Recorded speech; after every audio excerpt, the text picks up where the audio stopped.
Differently abled persons అంటే దివ్యాంగులు, రకరకాల శారీరక లోపాలు కలవాళ్ళు, చాలా అవరోధాలను ఎదిరించి జీవితంలో అనేక కష్టాలు కోర్చి పైకొచ్చిన వాళ్ళు చాలామందే ఉన్నారు.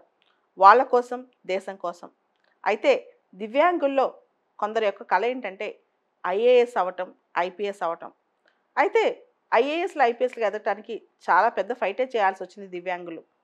నిన్న ఒక ఎన్జిఓ వేసిన రిట్ పిటిషన్, ఆ ఎన్జిఓ పేరు national platform for the rights of disabled. ఈ ఎన్జిఓ ఒక రిట్ పిటిషన్ వేసిందనమాట. ఎందుకు డిఫరెంట్ లేబుల్ నువ్వు ఐపీఎస్కి అలౌ చేయట్లేదు అని చెప్పి. దాంతో సుప్రీంకోర్టు ఇంటరిమ్ ఆర్డర్ ఇచ్చింది, మధ్యంతర ఉత్తర్వు. ఇప్పుడు మెయిన్స్ ఎవరైతే రాశారో, మెయిన్స్ లాస్ట్ వీక్ వచ్చినాయి కదా, వాళ్ళందరూ సర్వీసెస్ సెలెక్ట్ చేసుకునేటప్పుడు, చూజ్ చేసుకునేటప్పుడు ఖచ్చితంగా ఐపీఎస్ కూడా వాళ్ళు పెట్టుకోవచ్చు అని చెప్పి, అలానే ఇండియన్ రైల్వే ప్రొటెక్షన్ ఫోర్స్ కూడా పెట్టుకోవచ్చు, డానిమ్స్ కూడా పెట్టుకోవచ్చు అని చెప్పి సుప్రీంకోర్టు నిన్న ఇంటరిమ్ ఆర్డర్ ఒకటి రిలీజ్ చేసిందనమాట. ఇది దివ్యాంగ లోకానికి ఒక పెద్ద ఓదార్పే కావచ్చు. అయితే ఇక్కడ అసలు ఆర్టికల్ 14 రైట్ టు ఈక్వాలిటీ ఎందుకు కొన్నిటిని డినై చేస్తున్నారు దివ్యాంగులకు అనేది పెద్ద క్వశ్చన్. అసలు ఎందుకు డినై అవుతున్నాయి అనేది కూడా మనం ఆలోచించాలి. ఇక్కడ ఒకసారి నా కథ మీకు చెప్తాను. నేను సివిల్ సర్వీసెస్ ఫస్ట్ టైము 2004లో రాశాను. రాసినప్పుడు చాలా తక్కువ సర్వీసులు ఉన్నాయి దివ్యాంగులకి. అంటే ఐఏఎస్ లాంటి సర్వీసులు ర్యాంక్ వచ్చినా ఇచ్చేవాళ్ళు కాదనమాట. మంచి ర్యాంక్ వచ్చినా ఇచ్చేవాళ్ళు కాదు. ఆ టైంలో చాలామంది ఎవరైతే కష్టపడి అక్కడి దాకా వెళ్ళారో దివ్యాంగులు, కోర్టులకు వెళ్ళారు, 4-5 ఏళ్ళు ఫైట్ చేశారు. అప్పట్లో జావేద్ అబీది అని చెప్పి దివ్యాంగులకు సంబంధించి ఒక యాక్టివిస్ట్ ఉండేవాళ్ళు. ఆయన చాలా హెల్ప్ చేసేవాళ్ళు అందరికీ ఈ కోర్టు కేసులు ఇలాంటి విషయాల్లో. అయితే ఈ మధ్య ఆయన చనిపోయారు కూడా. అయితే తర్వాత స్లోగా ఇండియన్ అడ్మినిస్ట్రేటివ్ సర్వీస్కి దివ్యాంగులు ఎలిజిబుల్ చేయటం, అంటే కొన్ని తక్కువ ప్రాబ్లమ్స్ ఉన్న వాళ్ళని. తర్వాత మీకు కేటగిరైజేషన్ మీరు చూస్తే యూపీఎస్సి నోటిఫికేషన్లో ఫస్ట్ పేజ్లో కేటగిరైజేషన్ ఉంటుందన్నమాట.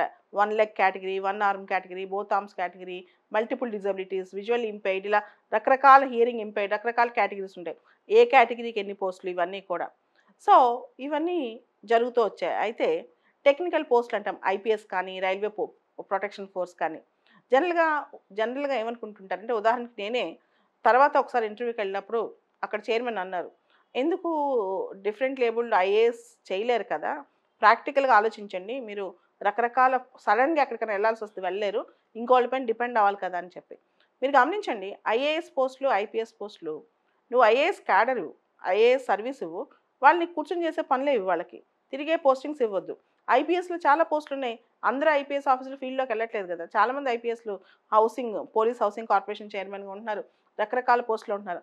అందరూ ఐఏఎస్ ఆఫీసర్లు డిస్ట్రిక్ట్ కలెక్టర్లు అవ్వట్లేదు, చాలామంది సెక్రటేరియట్లో కూర్చొని పని చేస్తున్నారు. సో అట్లాంటి కూర్చొని చేసే పనులు ఇవ్వచ్చు కదా. వాళ్ళ ఎక్స్పర్టైజ్ స్కిల్స్ కూడా వాడుకుంటే వాళ్ళకు కూడా ఒక ఆత్మగౌరవం నిలబడుతుంది కదా, నేను కూడా ఒక ఐఏఎస్ అని చెప్పుకోవడానికి. సో దీనికోసం కోర్టులకు వెళ్ళి ఫైట్ చేయాలి డిఫరెంట్ లేబుల్డ్ పీపుల్. మామూలుగానే వాళ్ళకి బోల్డ్ కష్టాలు, దానిలో ఈ కోర్టులతో పోరాటం. ఇంకొక విషయం చెప్పాలంటే, మన ఇంటర్వ్యూ అయిపోయిన తర్వాత డిఫరెంట్ లేబుల్డ్ వాళ్ళకి మెడికల్ ఎగ్జామినేషన్ చాలా టఫ్గా ఉంటుంది. చాలామంది తెలియని విషయం ఇది. అంటే అందరిలాగా చాలా స్మూత్ గోయింగ్ కాదు. డిఫరెంట్ లేబుల్ సర్టిఫికేట్స్ వాళ్ళ స్టేట్లో సదరం సర్టిఫికేట్స్ అని ఇస్తారు. అవి తీసుకెళ్తే యూపీఎస్సీ ఇంటర్వ్యూ వరకే యాక్సెప్ట్ చేస్తుంది. తర్వాత యూపీఎస్సీ వాళ్ళ యొక్క ప్యానెల్ హాస్పిటల్స్లోకి వెళ్ళి మనం పూర్తిగా అక్కడ చెకప్ చేయించుకోవాలన్నమాట. చాలా చేస్తారు. మనకి ఎక్కడైనా ఆపరేషన్ అయిందా, మన డిజబిలిటీ ఇంకా పెరిగే అవకాశం ఉందా, అవకాశం ఉంటే దానిపైన ఇన్వెస్టిగేట్ చేస్తారనమాట. అసలు భవిష్యత్తులో మనం పని చేయగలమా, మనం సరిగ్గా కూర్చోగలమని. ఇన్ని కష్టాలు కోర్చి వీళ్ళు ఇంత దూరం వస్తున్నారంటే, అసలు సివిల్స్ ఎగ్జామ్ రాయటం గురించి ఒక డిఫరెంట్ లేబుల్ పర్సన్ ఆలోచించాడంటేనే చాలా గొప్ప విషయం. సో ఇట్లాంటి వాళ్ళని ఎంకరేజ్ చేయాలి.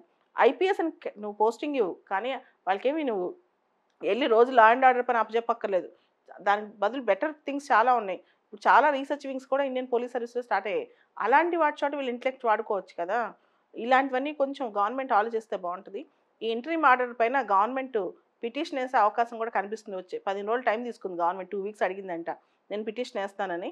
సో గవర్నమెంట్ పిటిషన్ వాదనలో చాలా చెప్తుంది అనమాట. ఐపీఎస్కి వీళ్ళు అర్హత ఉండదు, వీళ్ళు పనులు చేయలేరు, వీళ్ళు ఉన్న లోపాలతో వీళ్ళు పరిగెత్తలేరు, లేకపోతే అసలు మనిషి పరిగెత్తాలంటే కాళ్ళే అవసరం లేదు, మనసుతో పరిగెత్తించవచ్చు అందరినీ. సో ఇలాంటి ఆలోచనలు కూడా గవర్నమెంట్ ఒక్కసారి ఆలోచించాలి. కొంచెం మంచి పోస్టులు వీళ్ళకి కూడా ఇస్తే బాగుంటుందని నా ఉద్దేశం.